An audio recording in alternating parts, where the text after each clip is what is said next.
Hello guys, magandang sa inyo mga followers dyan. Sa aming pagtipon-tipon sa aming mga kabisayaan, aming mga kapitbahay, lalo na sa aking kapatid.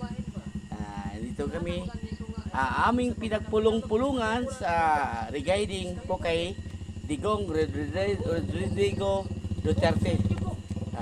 Among ang istoryahan, ang among sa istorya namon dito parte kay Duterte kanang makalabas sa among dito sa among probinsya. Nag-isgot mi guys kung kano sa makagawa si Mr. Former Rodrigo Duterte. Yan lang ang hingi namin ngayon. Bukas naman aantayin namin makalabas sa bukas. Di ba guys? Comment ng yung aking kapatid ko. Ngayon guys, nagpulong-pulong kami dito sa aming mga kapitbahay. Konting salo-salo sa aming join sa pag-iinom namin tuba. Ito guys, nagiinom kami ng tuba na. Ito guys. Yan guys, yan tuba yan. Ito guys, masarap. Coconut wine. Ayan, papakita yung tuba. Dito pa guys, marami pa. Ayan guys, ito guys, tuba yan guys, itong tuba yan guys, coconut na wine. Inilagyan namin ng Ruby. lagay mo namin ng soft drinks na Pepsi. Gawa ng coconut Bahalina naman. na nyug. Tuba to guys. Ayan na guys. Ito guys, pinagpupulungan namin sa aming mga kwentuhan. Aking kapatid, kapitbahay namin na ang among suporta si Rodrigo Digong na Duterte. Ayaw kami ni BBM.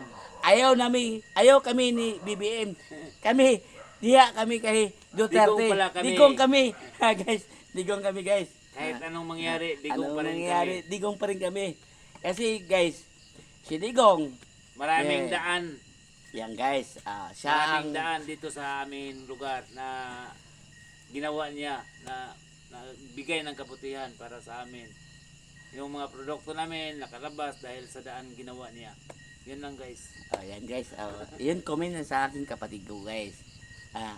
Maraming salamat dito sa aming ginawa ni Rodrigo Duterte dito sa aming probinsya na Kilikili, Kapalong, Double Duterte. Siya po ang nagpaayos sa aming na lugar dito sa Kilikili, Kapalong, Double Duterte. Mula dito sa aming lugar hanggang Langan at Patil, tagos ng Bukidnon. Yan. Yan guys. Dumating pa rin sa sa Agusan Sur. Ayun guys, diba Agusan guys? del Norte. Itong daan na ginawa ni Mr.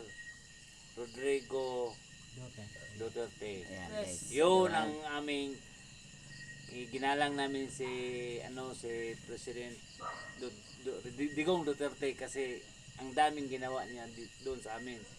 Kaya pala gusto namin bukas makalabas na sana lang. Yun lang guys. Diba guys? Yun ang sabi ng aking kapatid ko guys. Naging comment siya. Sana guys, makalabas na ang ating mahal na presidente si Rodrigo Duterte. Sana makarating na dito sa aming lugar na dito sa Davao. Guys, taga rito kami sa bukid namin. Kami naging suporta kami di kay Rodrigo Duterte guys. Ay guys, maraming salamat sa inyo sa pagpapanood sa amin sa pagbablog. Maraming salamat sa inyo guys. God bless. Thank you. Maganda yung forma ba? Bali na to.